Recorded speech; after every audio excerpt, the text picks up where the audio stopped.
Hi, Scott McKinnon here with Monstars MMA in association with Fightbook MMA. We're going to go live with UFC fighter and Houston police officer Trevin Giles. So we're going to wait for Trevin to come on. We're going to see how things are going, how he's dealing with lockdown, and see how things are going for him in this crazy world.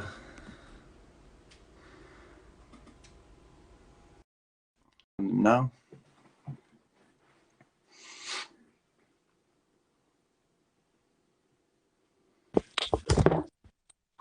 Hey, what's up? Hey, what's up, man? How's it going? Thanks for joining me. Yeah, no problem. So, how's things going for you? It's a bit different over your side of the world than compared to what we've got over here. Yeah, it's all right, man. It's over here. It's not as crazy over here, so it's all right. So, how are you dealing with things over there? I know you're a police officer as well as a fighter as well, so it must be a bit different for you. Yeah, I mean it's busy. I'm a lot busier than a lot of the other guys, but it's worth it. Yeah, how do you sort of fully dedicate yourself to fighting as well as knowing that you have to be quite physical sometimes on your job? It's just scheduling, man. Just knowing how to prioritize and be where I need to be when I need to be there. So sometimes and I got a lot of help with my wife too, so she helps out a lot. It helps a lot having a partner that'll help you with time management and stuff. So it's been all right for me. It's busy, but it's okay. I got to make a little bit of a sacrifice, but it's worth it. So I presume that you're not on as much of a lockdown as what we are over in the UK with no gyms and stuff being open. Yeah, we have a little more breathing room than you guys do. Yeah, so right now it's not so bad. A lot of stores and restaurants and stuff like that are kind of opening up, and people are still taking precautions and making everybody stay a certain distance away. But other than that, it's all good. Yeah, see, over here, our shops and stuff don't even open till tomorrow. Our gyms don't Yeah, open for another 2 weeks. yeah, it sucks, man. Yeah, so looking in your tapology and stuff like that, when you got into the UFC, you took big names straight away. You went straight in there, and most people when they start in the UFC, they don't have like lesser fights because obviously in the UFC you don't really have lesser fights, but you've taken some big names. Yeah, I don't think that I've necessarily taken any big names inside the UFC yet. We're getting there. It's gonna happen. But right now, I mean, it's just been just trying to find the right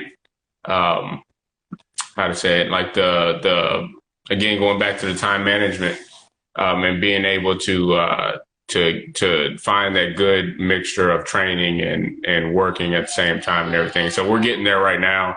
I'm in a pretty good space right now. So soon enough, we'll be hitting some big names. And I suppose, obviously, like most people, then they have a few fights and they go up the ladder and they get into like the top 10, the top 5, the rankings and stuff. Most of them, they quit their full-time job and they go full-time fighter and stuff like that. And being a police officer is not really one of them things that you can kind of really do. Yeah, I mean, it's something I could do. I don't think it's something I could do. I just choose to do what I'm doing. I think that what I'm doing has some importance. I feel like being a police officer, for me, especially at this time, is very important. I feel good being able to, in a sense, give back to my community that way, and being able to look out and be that difference, But for me, again, it's just I don't know. I've always had this plan, even before I got to the UFC or after I got to the UFC. I got to the UFC. Won my two first fights, finished both guys, and then I said, I'm gonna take a break. I'm going to police academy, and it took me like a year and a half to get back to fighting. But before I made it, I had already set that goal that I'd be fighting in the UFC and be a police officer as well. So that's kind of how I am too. Once I set a goal, I'm gonna go and I have to go out and achieve it. So since I'm doing it, once I feel like it's necessary to stop either one, I will, but I don't think that's going to happen anytime soon. Well, I know a lot of people will probably be happy to hear you say that as well. Like, So Yeah. yeah, and obviously you're not the first fighter to have like a career like you've got. We've seen like Stipe's a full-time firefighter, and Chase Sherman, who's just got back to the UFC as well. Hmm. The first time after the first time he was cut from the UFC, he went to the Fire Brigade Academy and got into that, and Okay. he got offered on the Contender Series, and he said, "Look, I've just got this career, I've just been accepted to full-time firefighter. It's not something I really want to do. It's like a trial run to get into the UFC." Hmm. Right.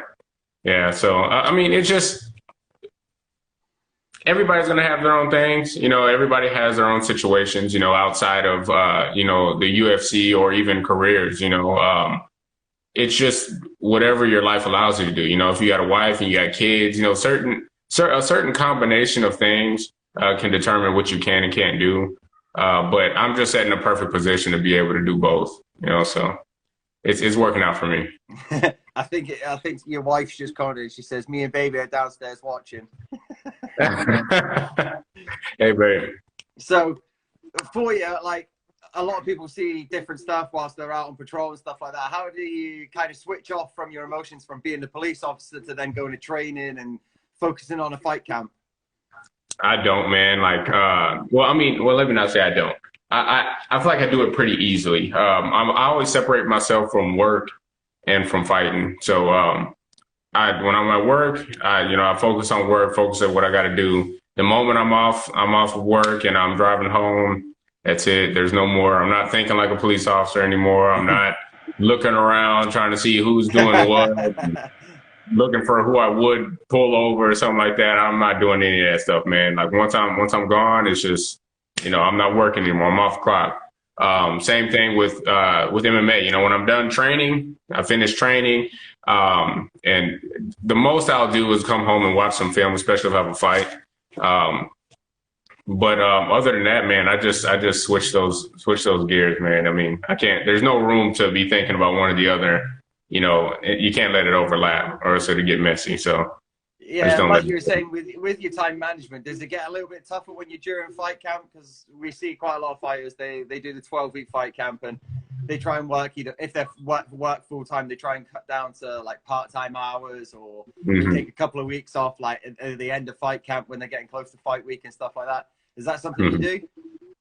No, no, I work all the way through, man. All the way through every time. But for me, again, it's easy because of my schedule. So I work an evening shift. So I just have to make sure that I pile in all of my training, everything in the morning. So if I go and I do some extra running in the morning and then go hit the mats, get some sparring in and some rolling and all that stuff, I just make sure that I ramp it up when it comes to when fight camp comes. So I still have every morning to do it. So I just get up and do it then and then go to work later. I suppose being a police officer and a fighter kind of bounce off each other, and they benefit each other. Like you have the physical attributes if you need them whilst you're a police officer, and then you've got the discipline from being a police officer whilst you're training and whilst you're fighting. Right. Yeah. I think you can. I think with most people, if you're smart, you can kind of take a lesson from everything you do.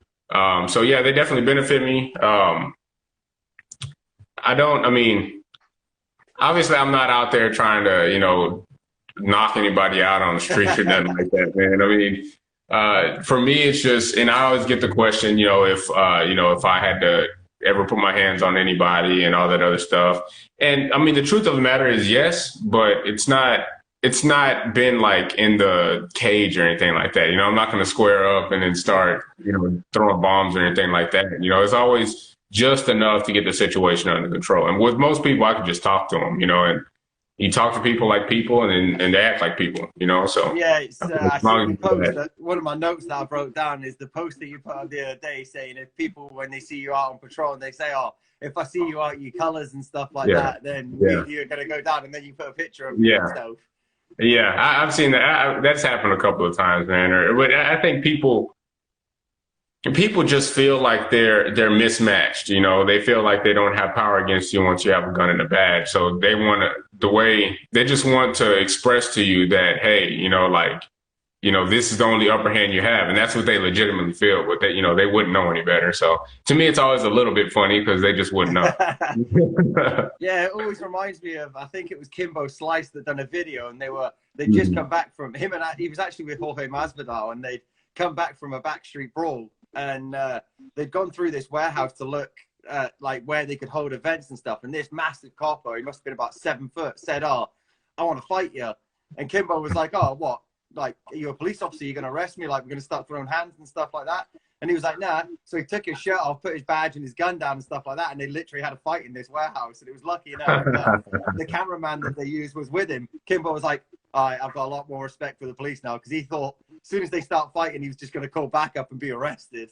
Right. Yeah. I mean, I don't know what department that guy would work for, who condoned that, but I think he'd just come off the clock. He was like, "Oh, I've just finished my shift. Like, I've seen your videos." He's like, "I'm a big fan." He says, "I want a piece of that action." Like, oh man, that's pretty wild.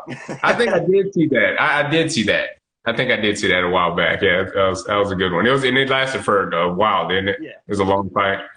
Yeah, because the guy was huge. The guy must have been like 6'9", 6'10", easy. Yeah, he was a big guy. Absolute monster. And if anyone standing next to Kimbo Slice looks like a monster, then he must be a big guy. Yeah, seriously. Because Kimbo, a lot of people don't know how big Kimbo was. I think wasn't he 6'4"? Yeah, something like that. Yeah. He looked the way he looked, and he was 6'4". A lot of guys don't look like that at 6'4". They get bigger and lazy and stuff like that. He more so looked like his what an average person looked like, on his later fights and stuff like that. Fighting Dada and stuff like that. So, but it's like he was ripped, man. He didn't have much fat on him or anything, and I don't know, when somebody stalk you like that, you kind of just imagine they're a little bit shorter, but dude still had height on him. So it's crazy. It's crazy. Like, I watched the documentary that's about him on Fight Pass, and obviously a lot of people would have been like, "Oh, he died of steroids or this and the other," but he actually had a heart problem, like where his heart wasn't getting enough blood and things like that, and that's actually what killed him, not anything else. Yeah, it's huge. With everything else going on in the world now, like obviously with the protests and the lockdowns and stuff, has it made your job any harder or anything like that? Because we've seen all these protests and everything about, like, with George Floyd and stuff. I'm not sure 100% what it's like over there. I mean, with having silent protests, we've got protests of like silent protests and things like that over here.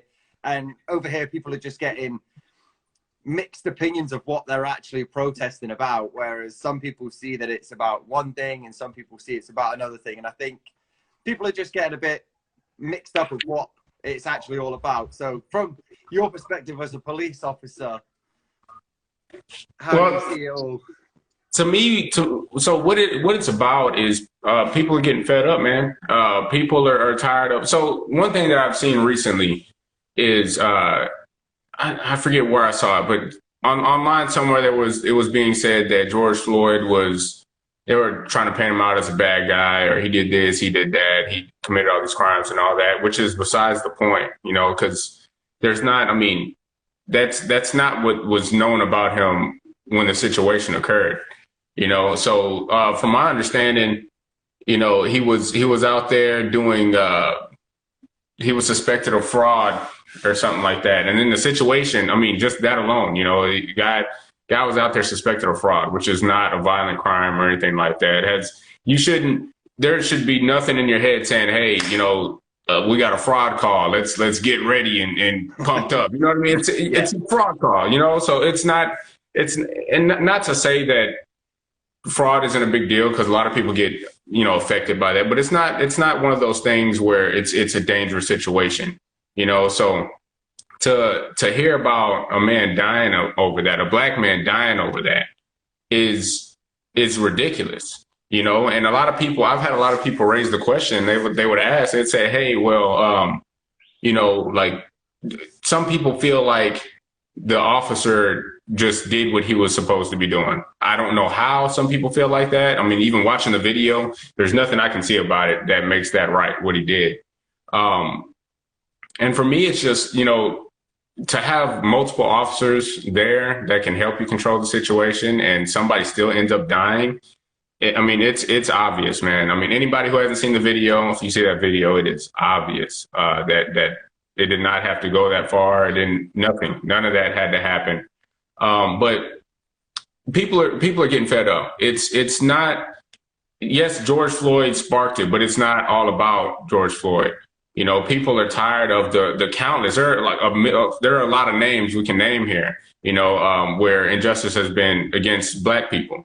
So that's what it is. It's the totality of things, you know. So when things are happening, man, and people get pissed off, and you'll notice people get pissed off for a small amount of time, and then, you know, a week or two goes by, and then it's over. Then it happens again, and then it's over, right? And it's like a repeating cycle. So I feel like when this happened, it was like, okay, that's it, right? Like, that's just, there's like, when is enough, you know?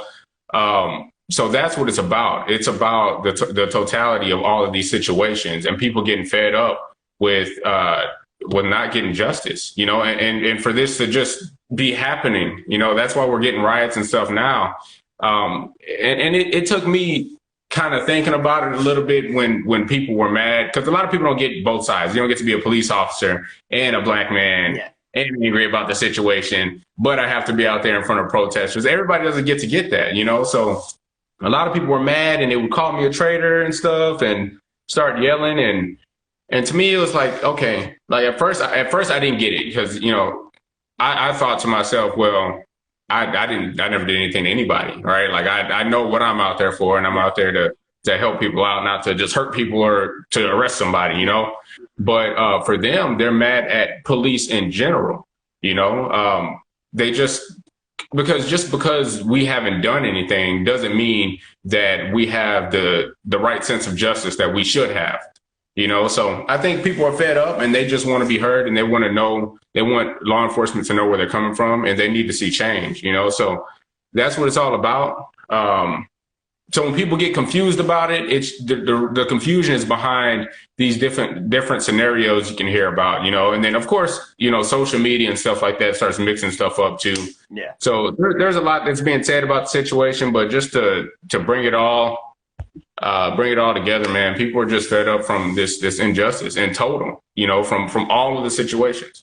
Yeah, I was going to say that to you. Like, obviously, you touched on it there with like people calling you a traitor and stuff like that. Like, how do you deal with that sort of thing? Obviously, because you know what people are doing it for, and obviously you want to stand by them, and you know that why they're doing it and things like that. But obviously, you're saying that police are being branded like together as a whole. Like, that's what you're all like. How do you kind of say, look, I'm here to protect you? Like, all police officers aren't the same. Well, so one thing that I don't say is all police officers are not the same. And that's not me saying that they are the same. So, but I wouldn't say that to somebody that's angry at the police. You know what I mean? No, I meant like literally, like obviously you know yourself that like police officers aren't the same, or like when someone says, "Oh, all police officers are the same," they're there like for that George Floyd instance. Like, but you're not. You're there. You're open to serve and protect. Like that's your job. Yeah. You know what? And one thing I found.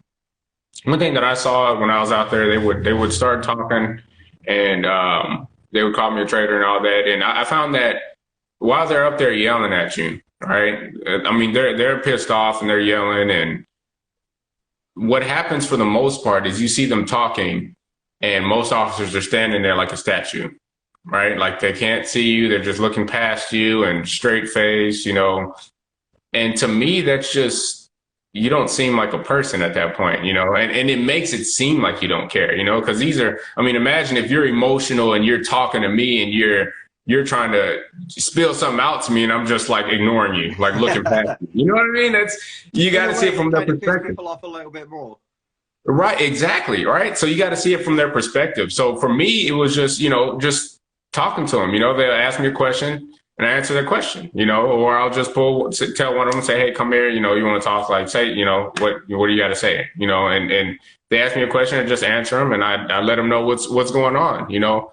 And I don't think anything's wrong with that, you know, but I do think that it's very important in a situation like that, that if you don't have something that's positive or something that's good to say, you should be quiet. I mean, you should be, but not enough people have something good to say about this situation, and they should. You know, an officer should be trying to reassure everybody, hey, you know, I'm not out here to arrest you. I'm not out here to mess up what y'all got going.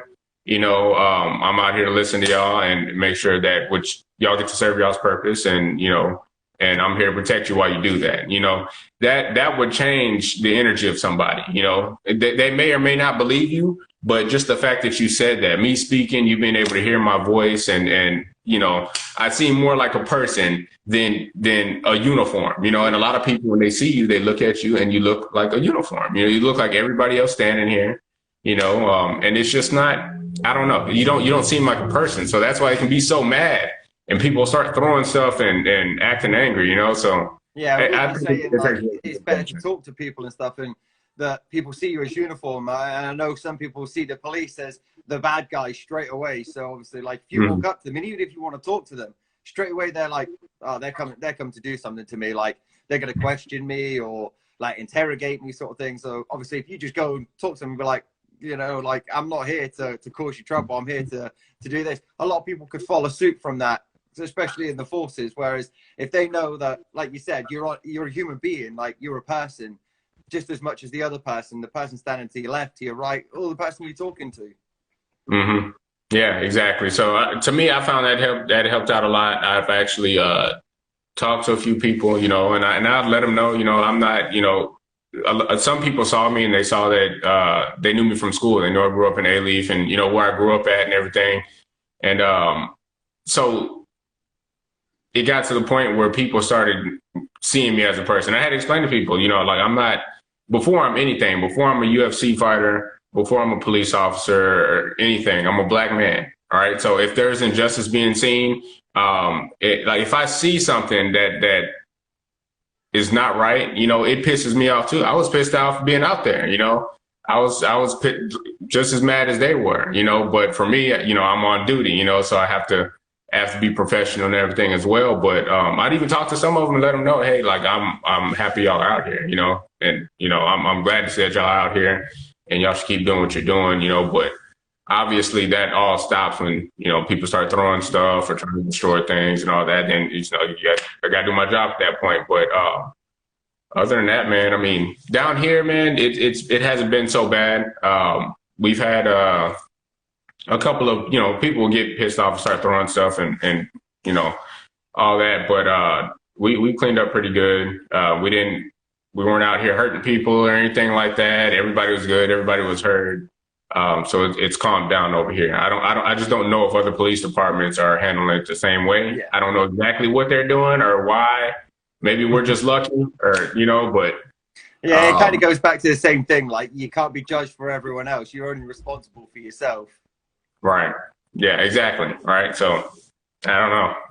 Yeah, I've got quite a few, like, police officers or deputies and security guards and stuff like that. And they've said over the past couple of weeks, obviously, since all this happened, that blown up in the media and things have been said and everything like that, they've had police officers and stuff come to their gyms and say, look, I want to learn how to do things properly, like, in a kind of like a jiu-jitsu way, like, to not control people, but how to be able to handle someone if something like that happens, so they don't end up doing something like that, whether it be by accident or not, or unintentionally.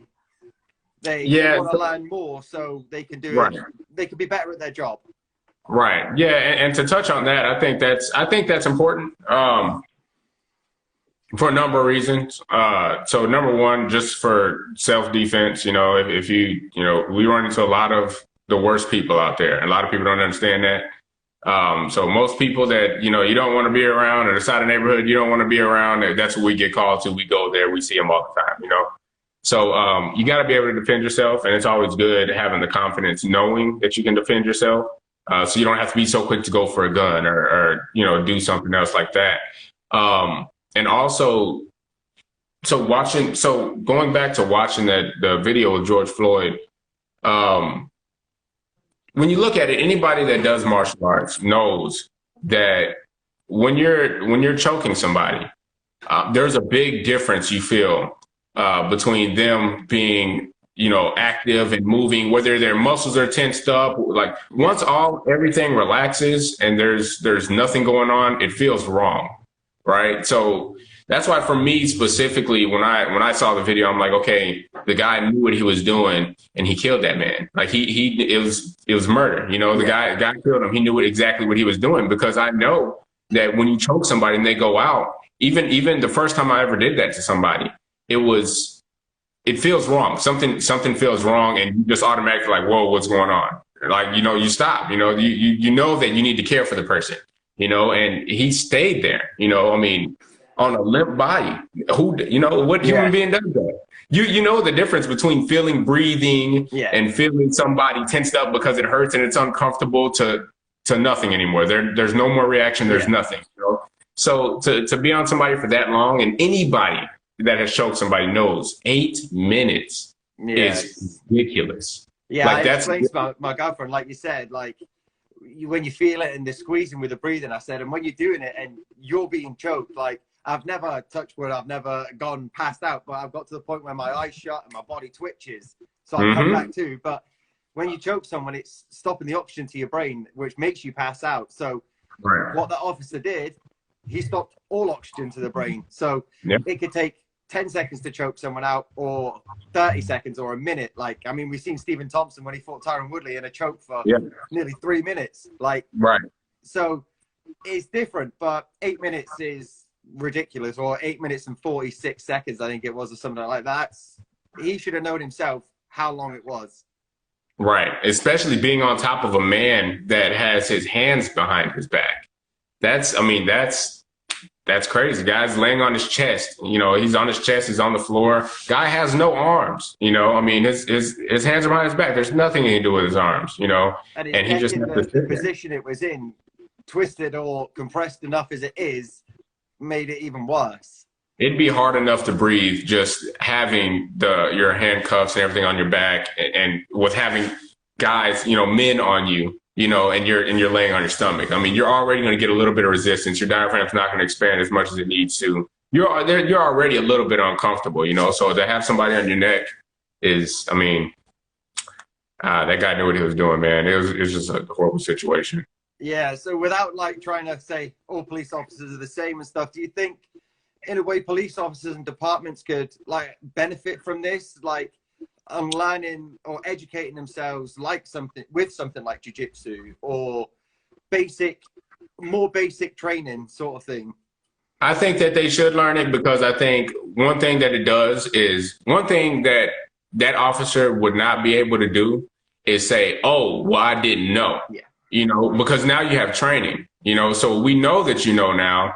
I mean, the question would be, have you ever performed a choke on somebody? Has anybody ever choked you? How long have they choked you? So you would know. If somebody says they can't breathe, for you to be on top of them for 8 more minutes, that's just blatant, And I think one thing that officers can do to help out the situation is to speak out. Say something. If something is wrong, you say that it's wrong. That's what we're here for. We're not here to take every police officer's back. That's not my job. My job is not to say, hey, I'm going to look out for this police officer no matter what. Obviously, if somebody's in danger, I help anybody that's in danger. So whether it's a police officer, whether it's a regular person or whoever, that's our job. Our job is to be there when people need us, So whether you have to check another police officer, or you have to check a regular citizen, I mean, that's your job. That's what we're hired to do, So when injustice is done, when what happened to George Floyd, when that happened, more police officers should have voiced their feelings. You should voice that that's wrong, So you being quiet makes it seem like you condone the situation. So if every police officer will say, hey, like if the citizen saw us saying, hey, this guy's a piece of shit, right? Like he shouldn't have done that. We all knew that, he knew what he was doing, to hell with him, right? Like if citizens saw that and saw, hey, the police don't condone him, then we wouldn't be having all this rioting, but you got police officers that are quiet. You got some that are still going to have his back and say, oh, well, he had a reason or whatever, the guy shouldn't have been resisting or whatever. And all that's bullshit, So I think that, once police officers decide, hey, well, we're going to stop crime no matter what, no matter who's committing it, we're going to stop it. Once that happens, then everything will be a lot better. We won't have to worry about all this rioting and all that other stuff. Yeah, with you saying like officers should stand up and things like that. I mean, there was 4 or 5 other officers standing watching that one officer, and not one of them said anything. They kind of stood and watched, whether they're in higher command or he was the chief or anything. Like, they should be able to say, look, hang on a minute, like, you're taking this too far, or I think that's enough. Like, 4 of us can control him, whether he's resisting arrest or he's overpowering 1 or 2 of them. No matter what. One of them should be able to say, look, there's 4 of us here. I'll hold his leg, you hold the other leg. We've got this. You don't need to hold him the way that he did. Easy. And even, I mean, it wouldn't even have to be something that's rude or makes the officer feel uncomfortable or anything. It's as simple as going up and say, hey, I got it. Go ahead. Go start paperwork or whatever, like, I got it. All right. And just step in the way. If he's doing something wrong, you got to stop him. I mean, it's such a simple concept. And that's why people are pissed off, because it's easy, man. It's like, what do you do your job, right? Like, you're out here to protect people, and you got a guy that freaking dies right there, and you say nothing, So it just looks bad, and it's so obvious. It's obvious to see what should have been done, and nothing was done about it. The George Floyd should be alive, So it's crazy to think that somebody lost their life, man. You got people that lost their son, uncle, like. The guy was something to a lot of people, and he's gone. A lot of people are still waking up. And a lot of people don't think about it. I mean, you got his family members that are still waking up each morning and realizing how weird it is that he's just not there. You won't see him. He won't call you. That you'll never get called from that phone number again. People don't think like that. Death is so unreal, and you did that to somebody's family. Yeah, an interview. I think it was his girlfriend or his wife that did it. And she put it in the best sort of way, like, well, not the best way, but in the most like hard-hitting sort of way. And she said his daughter's never gonna be able to. He's never gonna be able to walk his daughter down the aisle, or he's never gonna see her graduate from college and stuff like that.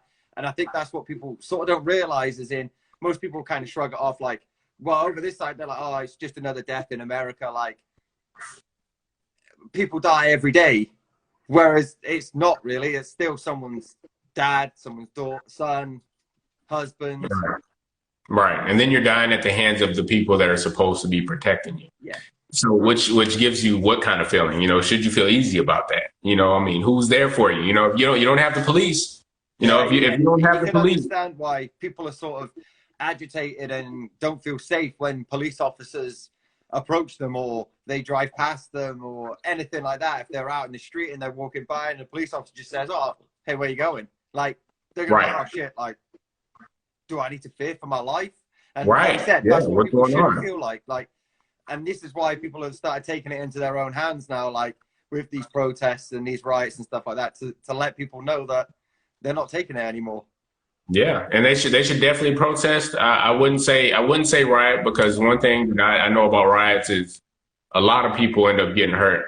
I mean, when we're out there and we're at the protest, I saw people started throwing bottles, they're throwing rocks and stuff. And some of the bottles and rocks were hitting the people that were immediately in front of us. So they weren't even hitting us. They were hitting other people in the crowd, which is crazy, So, I mean, should definitely protest. And that's why I'm all with the peaceful protest. I do understand why people get fed up and they don't want to be peaceful anymore, because sometimes when you're peaceful, people don't hear things. You don't hear me the right way. You don't take me as serious. But once I become unpeaceful, now it's kind of like, okay, like, I'm trying to force you to listen to me. So I think that you gotta listen, man. You just gotta listen. So I don't know if we can get to a point where, and exactly what you said is definitely true, because even before I was a police officer, if I had a police officer behind me, I'd feel like, oh shit, right? Like he's looking to give me a ticket or something, right? Like he's looking to do something, right? Instead of me feeling like, okay, like I don't have to worry about somebody hitting my car and driving off, or I don't have to worry about this because this guy's right here. He's, he's out here and everything should be good right now, Even and funny story is even when I became a police officer, I was in I was in one of the police cars. And I'm driving around, and then a police officer got behind me, and I'm still like, oh shit, right? And he turned on, guy turned on his lights, but he was going to a call, right? But I was like, oh shit, I'm a police officer now, right? So he's not going to bother me. You had to like quick think and realize that you were still in a police car, not your own car. Right? Yeah, exactly. But that's it shouldn't be like that, man. Your heart rate and stuff shouldn't be changing because the cops are around, so. That definitely needs to change, and at some point, I'm hopeful that it will. That's why I became a police officer, because I want people to feel like, all right, at the very least, you're like, hey, that's Officer Giles. He's not going to come mess with you or anything like that. If you're in the wrong, you're going to jail. Period. So it's not. There's no way around that. I can be nice and stuff and treat people the right way, but if you mess up, I'll still treat you the right way when I'm arresting you, but you're going to go to jail. Yeah. Well, I'm going to let you go and enjoy the rest of your day. It's been a pleasure talking to you. I look forward to watching you fight, which is soon. Yeah. Is it August 1st? August 1st. And that's in Vegas, isn't it? Not on Yas Island. Yeah, it's Vegas. It'll be in Vegas. Good stuff. Yep. Well, if you want to give any shout-outs or anything like that, then fire away. I just want to shout out everybody that supports me. Everybody, whether from the person that's telling me good luck to my family, to just everybody, my wife, my beautiful son. I can't wait till he's old enough to see what I do and be proud of it. But just everybody, man, my management group, all the guys at War, appreciate you guys. Getting ready to hop into the serious camp. So I appreciate you guys for the future. We're going to take some bumps and bruises, but we're going to go out there and get this win. Good stuff. Again, it's a pleasure talking to you. Keep doing what you're doing. You're doing great things in and out of the cage, and massive respect to you for both of them. I appreciate that, man. Thank you very much, and speak to you soon. All right, man. Take it easy.